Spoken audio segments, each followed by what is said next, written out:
what a treat today. It's not every day that I remember to turn off the light so I don't have God rays shooting into the side of my head. Let's get our stretches on. I'm still on that same routine. Maybe half of my PT now has been the same routine. Um, Earlier on in the PT, there's a lot more just like stretching. There's always been this stretch, just stretch out.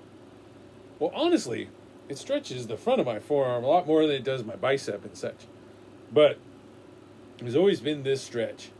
And then there was a lot of stretches where I was leaning on a table and ducking my feet out to stretch out the upper part of the arm and such, so as not to put any pressure on it. And I'd say the one I do second to last, the hammer swing, it'd be like holding a weight and rotating it, pronation, supination. That one's been on there quite a bit too.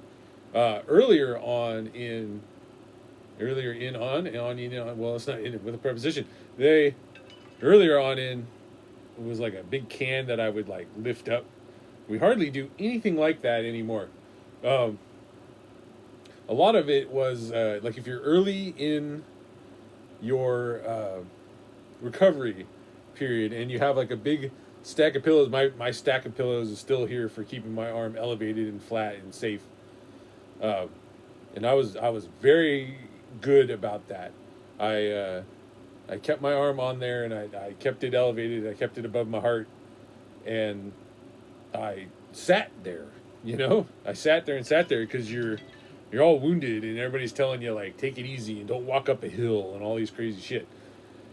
And so I was very good about just sitting there and watching movies and plowing through seasons of shows I wanted to catch up on and shit like that. And that was all good. But one of the things that came out of it was that arm was too sedate. I would say as early as you can in your PT, make sure that you're keeping your stability in your core and shoulder and scapula. If you don't know the scapula, it's just like the neck down past the shoulder blades. Because what happened to me was like on top of babying that arm for the month leading up to the surgery and then for the weeks after in recovery, that arm just atrophied. And it wasn't like it became a huge problem, but I started getting like a big pop in my shoulder and all these other things. It's all a very complicated mess, but that didn't get addressed until week at least 6, if not 7 or 8 weeks into my PT. So we not only had it atrophied, it wasn't getting any like targeted care. And that all my recovery and healing and everything was going really well, but that lack of stability was concerning to my physical therapist because I was getting these like pops and these little pains and stuff, and it's like, what real good is it to trade one injury or a negative for another? One like, okay, well now your bicep's better, but now you screwed up your shoulder.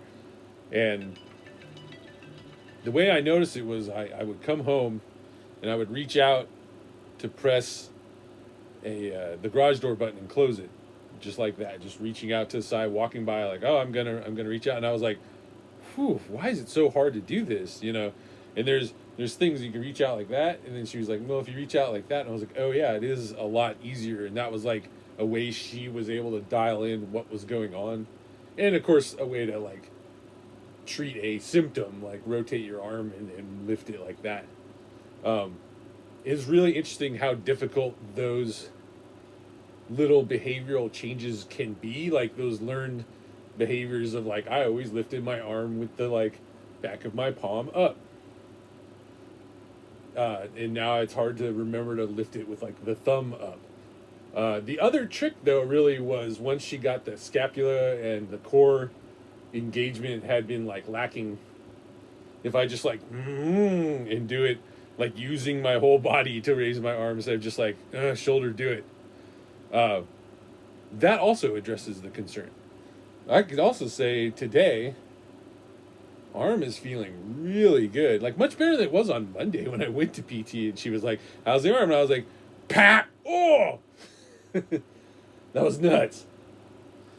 I was like, did I do something here? I don't think so, but it's funny to say so. Um, and she did some rubbing and we did some exercises and that kind of got it back into shape. Uh, she also was like, look, we never did any imaging. We just kind of like felt around, did some stuff. These are the symptoms of what you have. We didn't put you in an MRI and like look at your shoulder. It's not rotator cuffs, not a lot of stuff. It's also not the end of the world. I don't particularly like the idea of like simply you're getting older, so you're gonna have these problems. I'm okay with like aches and pains. I'm not okay with like this arm like pops and it feels like something inside it mechanically is moving in an odd way. So that's why I eventually pushed on the PT and got that diagnosis. So all that is to summarily say, talk to your physical therapist. Tell her, like I'm being good and I'm keeping my arm up, and I don't want to lose strength in the surrounding areas on top of the area that is afflicted. Core strength, scapular. So I ended up with scapular dyskinesis. It wasn't, I would say, not completely uneducated opinion here, not giving anything that would be admissible in a court of law or anything, but I wonder if it wasn't also like my, like leaning and everything, my, what do you call it, sit up straight, over the years. It's, the other thing is like phones, right? Like leaning down on the phones. Whew, that's just pulls on your scapula like all day long. It's just natural. Anything that puts your head down like starts pulling your shoulders down and stuff. But even in the couple of weeks, maybe going on almost a month now, that I've been paying attention to standing up with my shoulders back and get my head in line and stuff. It's helped tremendously. I also like to do like some core exercises while walking. I would almost need like something to remind me to do them though. I like doing them. It's just like thinking about doing them, like vacuuming the waist while walking a block and doing they're not really like crunches, but they're like you like suck in your gut like down the street. Do it for a tenth of a mile and then cut it off for a tenth of a mile. But basically, San Francisco blocks, the ones I walk on are about each one's about a tenth of a mile, a little bit more. The north-south blocks are very long, but the east-west blocks are half that length. The way the buildings are laid out. Well, I guess it's just the way the street was to kind of define how the buildings were laid out. But that's how it is anyway. North to south, you have like 50 houses in a row, but east-west, you have half that, if that. Plus the corner house like shares on each side. But yes, less houses east-west, more houses north-south, longer blocks north-south, and do the exercises for a tenth of a mile, so it's easy to be like, okay, at the beginning of this block, I'm going to start doing it. At the end of the block, I can slack off. Again, I'd really love to get some real like bicep curl strength building going. The catch-22 about the shoulder blade and scapular dyskinesia and stability is that they're like overly focused on that. I would say, like, we need to get that 100% before we have you doing curls. So I love doing concentration curls. You ever seen the classic statue of the thinker? It's sort of something like that. You're like, you got your arm between your legs, one knee on one arm on your knee, one arm hanging between your legs, and that arm hanging between your legs does the curls in a way that you're like thinking about it. And that really hits the long head, the upper part of the bicep instead of the lower, which is kind of good because I was worried that like I like doing those concentration curls, and I was like, oh, is that what like weakened the anchor? And they're like, no, especially because it targets that part of the thing. They still say it's they don't know what it was. It's not like I was on a drug that decreased the anchor on the bicep tendon, all that stuff. So hard to say. Posture was the word I couldn't think of earlier. Little quick things here. We didn't have a recording on Wednesday. We're scrambling, or it feels like we're just kind of floating it out there in the ether, trying to get today or tomorrow going to start a new series for Wolfenstein. To check that out. I mean, I only ever played it in the PvP mode, so I am pretty interested to see the story of that game. So that could be a real fun one to watch. Hopefully. But it's also going to be Easter this weekend, and so we're just a little limited. I guess I don't know. It was Sunday. Sunday night's going to be Cray and I after both of us do our Easter stuff. So hopefully we get something going there.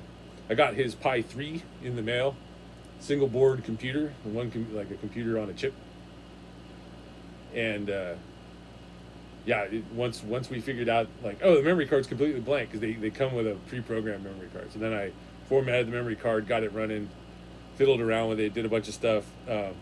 Tried out RetroPie on it, which lets you play arcade game, Neo Geo, Nintendo SNES, Genesis, Game Boy, whole bunch of stuff. The one I grabbed had all those on it, and it was honestly impressive. I was like, this is actually really cool. I plugged a random Xbox controller 360 wired into it, and it was oh yeah, it's an Xbox controller, blah, blah, blah, blah, all configured. Put a menu button on the Xbox button, and then all of a sudden you had all these configuration options. It was great.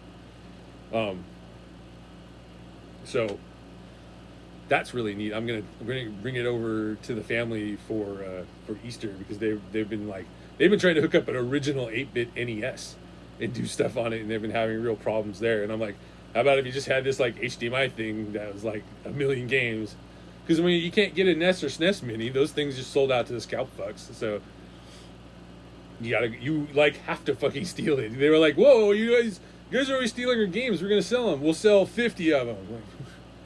It's literally make as many as you want. Anyway, maybe they have licensing costs. I don't fucking know. I'll see you guys tomorrow.